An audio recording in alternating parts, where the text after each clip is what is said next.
오늘 말씀 제목은 내게 은혜를 베푸소서입니다. 느헤미야는 하나님을 경외하는 평신도 리더입니다. 제사장도 아니고 다른 어떤 종교 지도자도 아닙니다. 평신도 리더입니다. 페르시아의 아닥사사 왕의 술관원이었습니다. 술관원. 그러면 신분이 낮다 이런 생각이 얼핏 들지 모르지만 그렇지 않습니다. 오늘날로 하면 대통령 비서실장급 정도 되는 사람이에요. 그러니까 대단히 지위가 높은 사람입니다. 이 높은 지위에 있었지만 그는 지위가 주는 안락함에 안주하지 않았고 고향에, 즉 예루살렘 고향의 성벽 재건에 관심이 있었어요. 그게 관심사였어요. 왕의 지원을 받아서 예루살렘으로 돌아와서 성벽을 재건하기 시작했지만은 이 성벽이 100여 년 이상 무너져 있었거든요. 재건하는 게 쉽지 않았죠. 또 성벽 재건을 방해하는 세력들이 만만치 않았습니다. 여러분, 이 세상에 사단 마귀가 있습니다. 여러분 믿으시죠? 사단 마귀가 눈에는 보이지 않지만은 존재하고 있어요. 사단 마귀는 사단 마귀의 그 가장 주된 임무가 뭐죠? 하나님의 일을 방해하는 거예요. 하나님의 일이 되어지지 않도록 방해하는 게 사단 마귀의 가장 큰 일입니다. 마귀는 사마리아 총독 이 산발락과 암몬 사람 도비아를 통해서 성벽 재건 공사를 이제 막 비웃기 시작하고 조롱하기 시작해요. 본문을 보면은 앞에 보면은 4장 3절을 보면은 그들이 건축하는 돌 성벽은 여우가 올라가도 무너지리라. 여우가 거기에 올라가도 그 성벽 무너지겠다. 그렇게 허술하다 하고 비웃고 이제 조롱했습니다. 이렇게 조롱하고 막 계속 성벽이 지어지려 가는 걸 보니까 실제로 이제 위협을 가하기 시작해요. 4장 8절을 보면 이렇게 합니다. 다 함께 꾀하기를 예루살렘에 가서 치고 그곳을 요란하게 하자. 이제 실제 행동을 하려고 하는 거예요. 여러분, 세상이 하나님의 일을 방해하고 거부하는 것은 전혀 이상한 일이 아니에요. 복음서를 보면은 예수님께서 이미 우리에게 말씀해 주셨어요. 요한복음 15장 19절 보면은 너희가 세상에 속하였으면 세상이 자기의 것을 사랑할 것이나 너희는 세상에 속한 자가 아니요 도리어 내가 너희를 세상에서 택하였기 때문에 세상이 너희를 미워하느니라. 이렇게 말씀해 주셨어요. 예수님께서. 그리스도인은 예수를 믿는 사람들은 세상에 살아요. 같이. 살지만은 세상에 속한 자가 아니라는 거예요. 역사를 보면요, 기독교가 박해받을 때 더 부흥했어요. 기독교는 핍박이 심해질 때마다 힘있게 전파됐어요. 사도 바울, 여러분 사도 바울 잘 아시지 않습니까? 이 사도 바울도 복음을 전하며 얼마나 많은 박해와 핍박을 받았습니까? 복음을 로마에 전할 때 로마로 가는 길에 풍랑을 만나잖아요. 풍랑까지, 이 바다의 그 폭풍까지도 방해했지만은 오히려 그런 방해와 저항은 복음이 더 빠르게 전파되도록 했어요. 어떻게 보면 느헤미야의 성벽 재건도 외부의 방해가 있었기 때문에 빠르게 진행되었는지도 모릅니다. 52일 만에 성벽이 재건됐잖아요. 느헤미야는 외부의 그 방해와 공격이 있을 때마다 어떻게 했나요? 기도했습니다. 하나님께. 그리고 하나님의 지혜를 구한 거예요. 하나님은 그때마다 신실하게 응답해 주셨습니다. 또한 느헤미야는 기도뿐만 아니라 4장 17절을 보면은 성을 건축하는 자와 짐을 나르는 자는 다 각각 한 손으로 일을 하며 한 손에 병기를 잡았다. 한 손은 일하고 한 손은 또 병기를 잡고. 공사는 외부의 그 끊임없는 방해에도 중단되지 않았어요. 계속 공사는 진행됐어요. 근데 오늘 본문, 우리가 읽은 본문의 양상은 좀 달라요. 오늘 5장 1절을 보면은 그때 백성들이 그들의 아내와 함께 크게 부르짖어 그들의 형제인 유다 사람들을 원망하는데, 공동체 내에, 귀양 공동체, 이스라엘, 이 유다 공동체 내에 원망과 불평이 터져나오기 시작한 거예요. 이것은요, 외부의 공격이 아니라, 바깥에서 공격하는 것이 아니라 내부에서, 백성들 내에서 나오는 원망과 불평이었어요. 교회로 말하면 뭐죠? 교인들 사이에, 이 교인들 사이에 어떤 문제가 발생했다고요? 서로 반목하고 갈등하기 시작한 거예요. 여러분, 일반적으로 하나님의 일을 더 힘들게 하는 것은 외부 세력의 공격이 아니라 내부에서 나오는, 내부의 갈등과 이 공격이에요. 진짜 적은 외부에 있다? 내부에 있다고 그러잖아요. 진짜 적은 내부에, 내 안에 있는 거예요. 우리 공동체 안에. 여러분, 이 사단 마귀는 내부에서 자중질환을 일어나게 만들어요. 내부가 우리가 분열되게 만들고 우리가 쪼개지게 만들 거예요. 그게 사단이 그 노림수입니다. 공동체를 하나 되게 하는 것은 여러분 쉬운 일이 아니에요. 큰 교회나 작은 교회나 그거 똑같아요. 여러분, 작은 교회 분란이 없습니까? 있어요. 똑같아요. 큰 교회도 그렇고. 부끄러운 이야기지만은요, 어느 교회는 이 피아노 있잖아요. 피아노를 이 강단, 무대에 올려놓느냐, 아니면은 내려놓느냐, 이 문제를 가지고 교인들이 다투기 시작했어요. 피아노를 올려놓느냐, 내려놓느냐, 이거 가지고 싸우기 시작한 거예요. 결국 그 일로 인해서 어떻게 됐나요? 그 교회가. 분열되가는 어이없는 일이 일어난 거예요. 피아노 올려놓느냐, 내려놓느냐 싸워가지고 교회가 쪼개진 거예요. 이게 말이 되는 얘기입니까? 교인들이, 예수를 믿는다는 교인들이 예수님 좋아하는 일을 한 게 아니라 누구 좋아하는 일을 한 거죠? 사단 마귀 좋아하는 일을 한 거예요. 근데 정작 당사자들은 안타깝게도 그걸 몰라요. 그것도. 느헤미야가 성벽 재건 중에 처음으로 이 내부의 저항을 딱 만난 거예요. 백성들의 원망과 불평이 막 쏟아지기 시작했어요. 이게 어떤 원망인가요? 가난과 불평등의 문제였어요.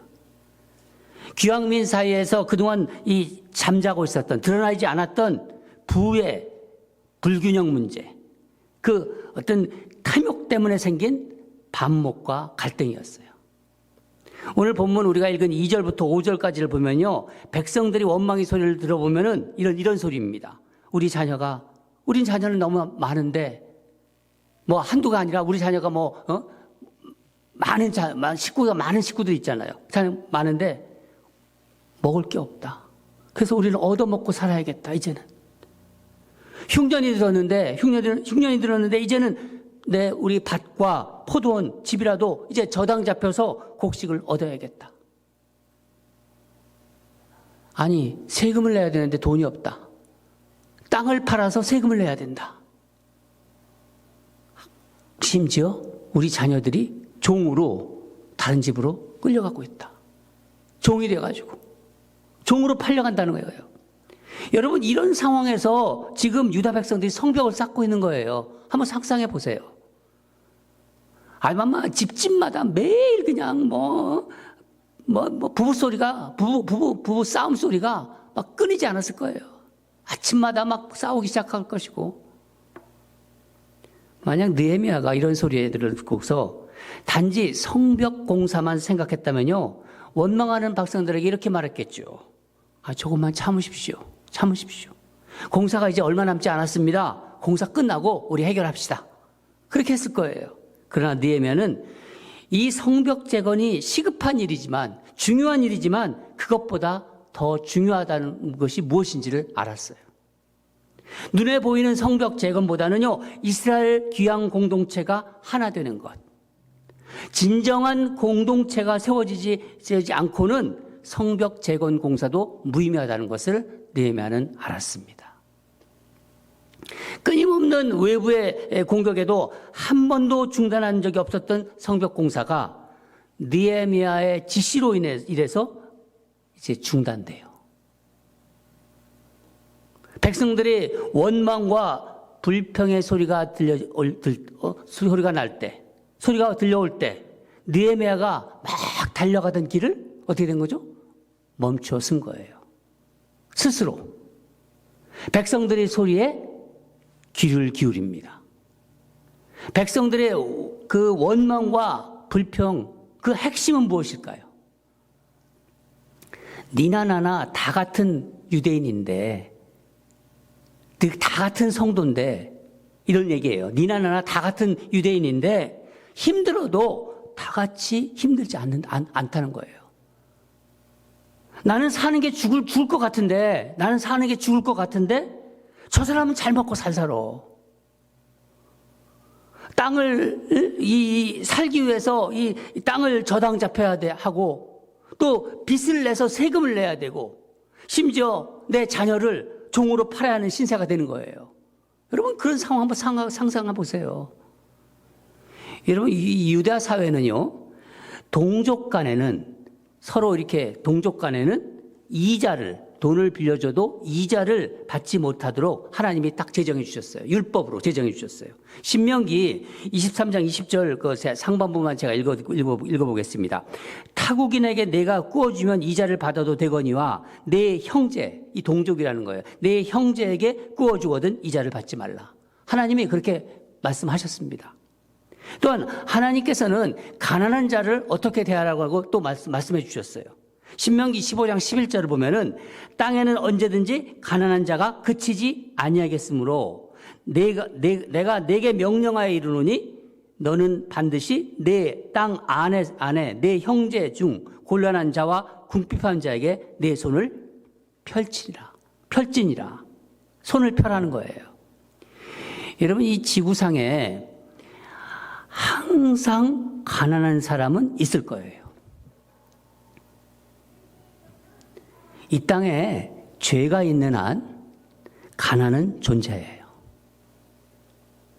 가난이 없는 곳은 없어요. 그런데 저는 이런 생각을 해봤어요. 이 지구상에 혹시 거지가 없는 사회가 있을까? 거지. LA의 거지들이 많이 지금 막 증가되고 있다고 해서 굉장히 매스컴에서 많이 보도를 하고 있는데, 혹시 거지가 없는 사회는 없을까? 거지를 허용하지 않는 공동체 있을까요? 유대인 공동체예요. 유대인 공동체는 거지를 허용하지 않습니다. 유대인 사회는요, 거지가 없어요. 왜 그럴까요? 다 서로 먹여 살려요. 그냥 옆에서 다 먹여 살립니다. 하나님은 우리에게 가난을 없애라고 말하지 않으셨어요. 뭐라고 하셨죠? 손을 피라고. 서로 손을 펴서 도우라고 하셨습니다. 그들을 도우라고 율법으로 정해주셨어요. 유대인 사회는 그 율법을 지키려고 노력하고 있는 거예요. 그러나 이 당시 귀향민 사회는 하나님의 말씀이 지켜지지 않았습니다. 하나님 말씀에서 떠난 사회가 되어버린 거예요. 바벨론 포로 생활에서 돌아왔어요. 노예 생활에다 돌아온 거예요. 돌아왔는데 고향에서까지 와서 종이 돼요. 자녀들이. 이방 민족에 팔려가는 이 어처구니 없는 일들이 지금 벌어지고 있는 거예요. 한마디로 뭐예요? 돈 있는 사람은 살고 돈 없는 사람은 죽는 세상이 된 거예요. 기가 막히죠. 요즘 말로 뭐라고 하죠? 빈익빈 부익부. 요즘 세상도 똑같잖아요. 사실은 정도의 차이만 했지만 거의 비슷합니다. 부유한 사람은 더 부유해지고 가난한 사람은 더 가난해지잖아요. 사람이 뭐 이렇게 게을러가지고 가난해진 건 어쩔 수 없잖아요. 저 사람 게을른 거 가지고 어떻게 해요? 게을러서 자기가 가난한 걸 그럼 뭐 어떻게 말하겠습니까? 문제는 이들이 하나님 말씀에서 멀어져가지고 하나님 말씀을 지키지 않고 벗어나서 악한 사회가 되어갔다는 거예요. 악한 사회. 여러분, 이 미국이 과거 이 천교도 정신이 굳건하게 서 있을 때는요, 미국이 이렇게 분열되지 않았습니다. 지금 미국은 많이 분열되어 있어요. 생각들이 바뀌어져 있어요. 하나님 말씀에서 멀어지기 시작할 때부터 문제는 시작된 거예요. 여러분, 우리 교인들도 서로 원망하고 갈등할 때가 언제인가요? 서로 반목하고 서로 말 안 하고 원망하고 그럴 때가 언제인가요? 서로 간에.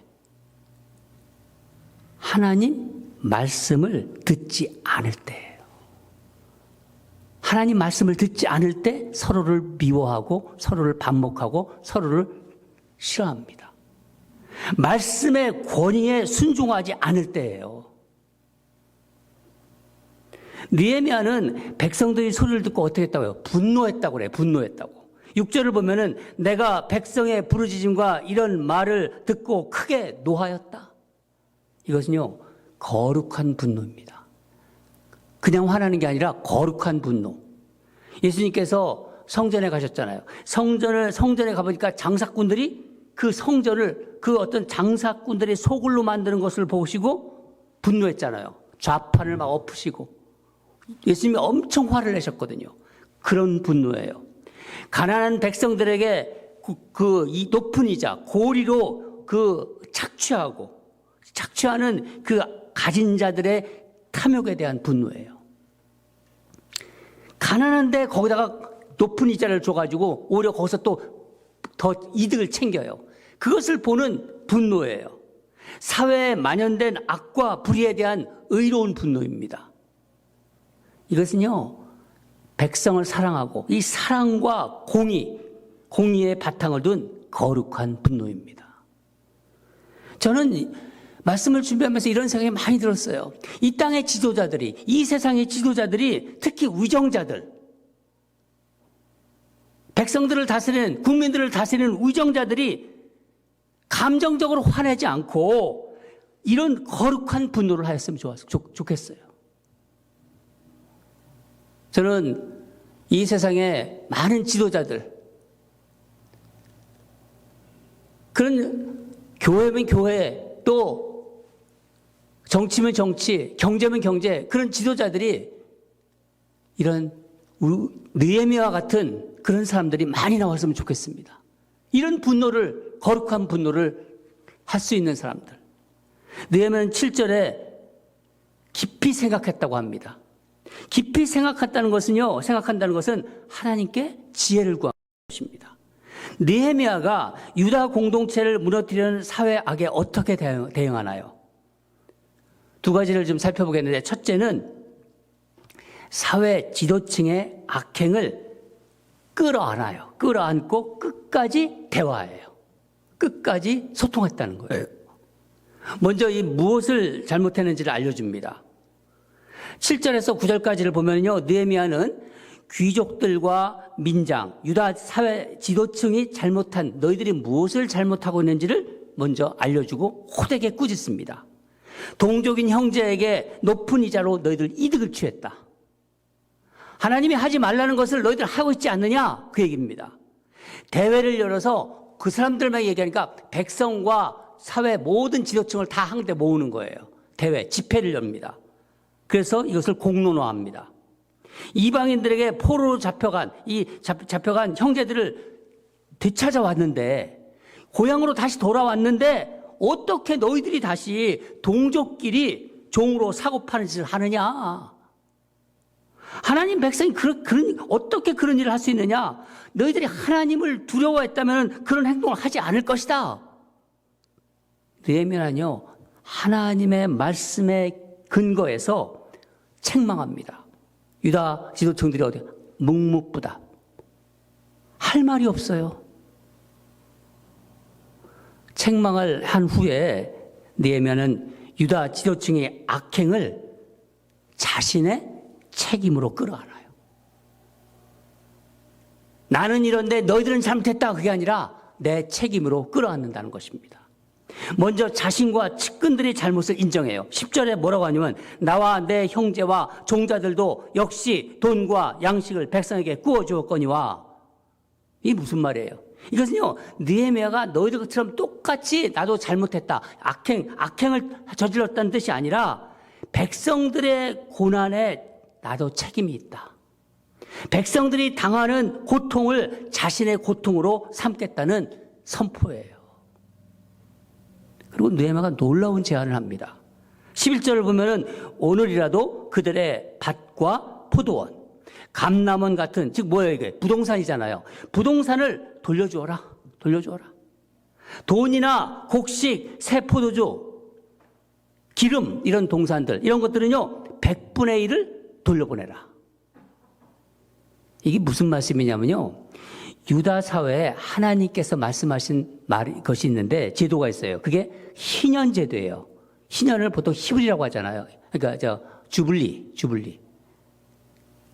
희년, 이 희년 제도를 느헤미야가 여기에 적용한 것입니다. 안식년, 이 7년째가 안식년이거든요. 이 7년이 7번 지나요. 그러면 49년이 되잖아요. 50년째, 그 다음에 50년째가 되는 해를 주블리, 희년이라고 합니다. 그 해는 어떻게 되냐면 모든 부채, 땅, 노예 다 원래 상태로 돌려놓아라. 그게 하나님의 명령이었어요. 그게 희년제도입니다. 이것을 느헤미야가 적용한 거예요. 이 더 놀라운 것은 느헤미야의 이런 파격적인 제안에 유다 지도자들이 순종해요. 그리고 지킬 것을 다 맹세합니다. 그러자 느헤미야가 어떻게 하나요? 옷자락을 털다, 이 주머니를 털어보인 거예요.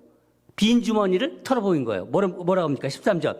내가 옷자락을 털며 이르기를 이 말대로 행하지 아니하는 자는 모두 하나님이 또한 이와 같이 그 집과 산업에서 버리실지니 그는 곧 이렇게 털려서 빈손이 될지로다.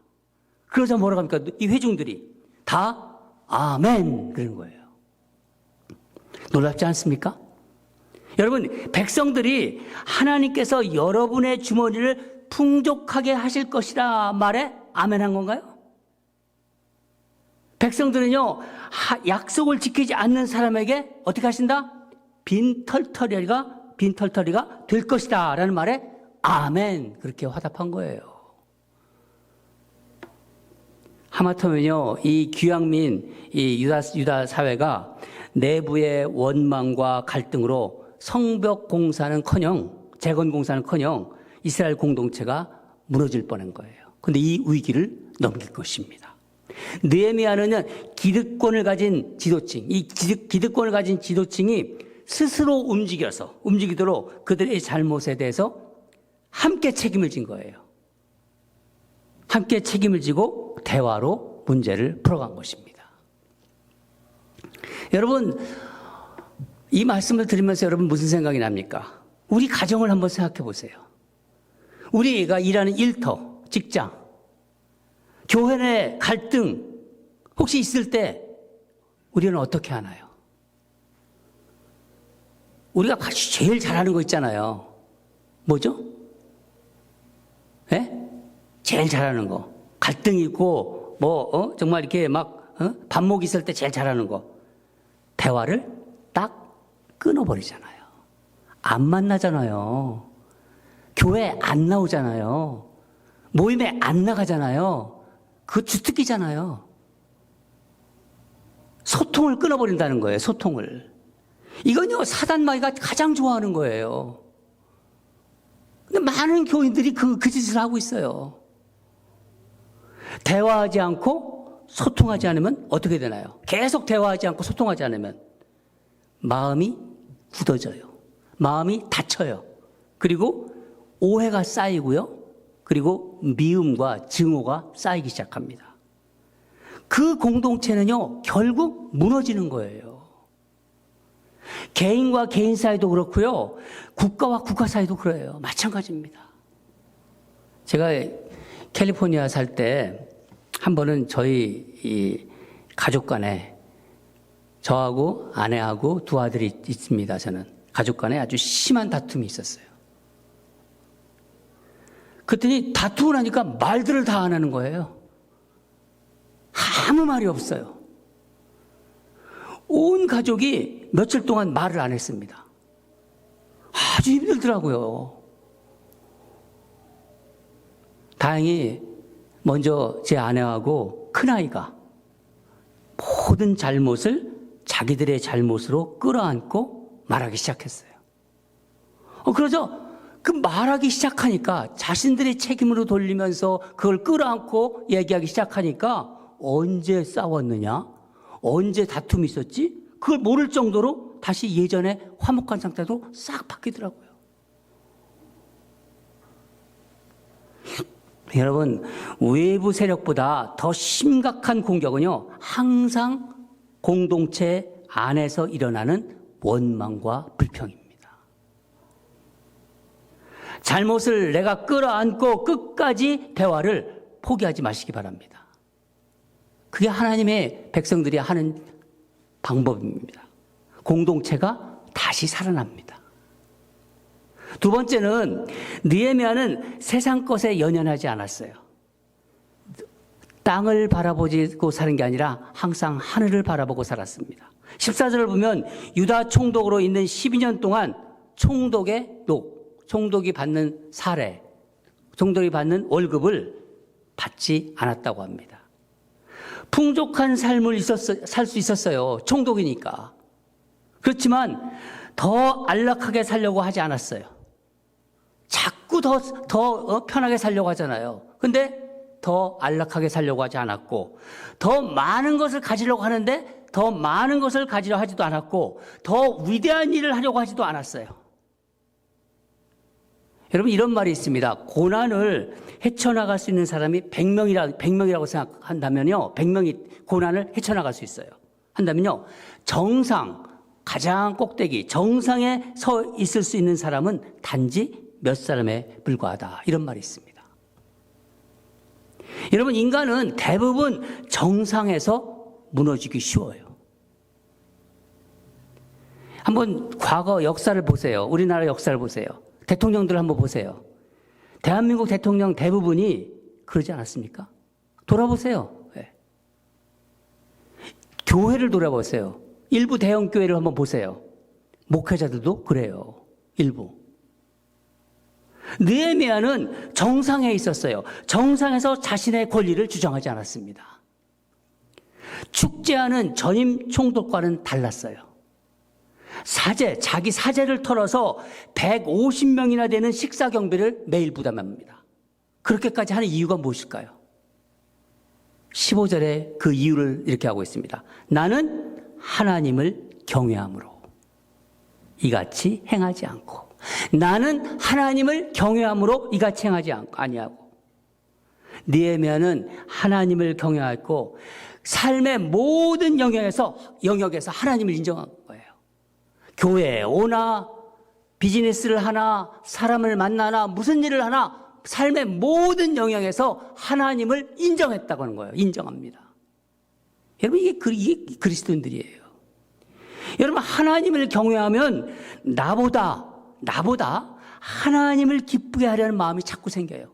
하나님을 경외하면요, 나 자신보다 하나님을 기쁘게 하는 마음이 자꾸 생깁니다. 그 마음이. 그래서 느헤미야는 자신을 그 지위에 놓으신 분이 누구인지를 알아요.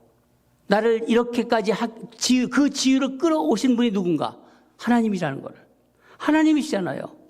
예루살렘으로 보내신 분도 하나님이시라는 걸 알아요. 사명을 주신 분도 하나님이시라는 걸 알았기 때문입니다. 느헤미야가 어떻게 합니까? 자신이 한 일을 돌아보면서 기도합니다. 19절에 이렇게 기도합니다. 내 하나님이여, 내가 이 백성을 위하여 행한 모든 일을 기억하사 내게 은혜를 베푸시옵소서. 히브리서 11장 6절에 이렇게 말하고 있습니다. 하나님께 나아가는 자는 반드시 그가 계신 것과 상 주시는 이심을 믿어야 할지니라. 느헤미야는 이 땅에 살아가는 동안 세상 것 연연하지 않고 상 주시는 하나님만 바라보았던 사람입니다. 사랑하는 여러분, 우리가 속한 공동체 가운데 여러분 어떤 어려움이 있습니까? 혹시 가족들 사이에 어려움이 있습니까? 동료들, 직장 동료들 사이에 어려움이 있습니까? 혹시 교회 성도들 가운데 금이 간 관계가 있습니까? 이 내에서 금이 간 관계가 있습니까? 서먹서먹합니까? 만나면 말하기 싫습니까? 혹시 불평불만하는 마음이 있습니까? 느헤미야가 오늘 우리에게 도전합니다. 뭐라고 도전하나요? 너희 안에 있는 모든 벽을 허물어라. 서로의 잘못을 끌어안고 끝까지 대화를 놓지 말아라. 대화의 끈을 놓지 말아라. 이 황무한 세상에서 인정받기보다는 하늘을 바라보며 살아라. 내가 행한, 너희가 행한 모든 일을 기억하사 내게 은혜를 베푸소서. 그렇게 기도하라. 그렇게 우리에게 권면하고 그렇게 우리에게 말하고 있습니다. 사랑하는 여러분, 그런 음성이 저와 여러분의 마음에 울려 퍼지기를 바랍니다. 다 같이 기도하겠습니다. 하나님 아버지, 오늘 느헤미야의 성벽 재건 공사 과정 중에 발생한 내부에서 터져나오는 원망과 불평의 소리에 귀 기울이는 느헤미야가 어떻게 하는지를 우리가 말씀을 통해서 들었습니다.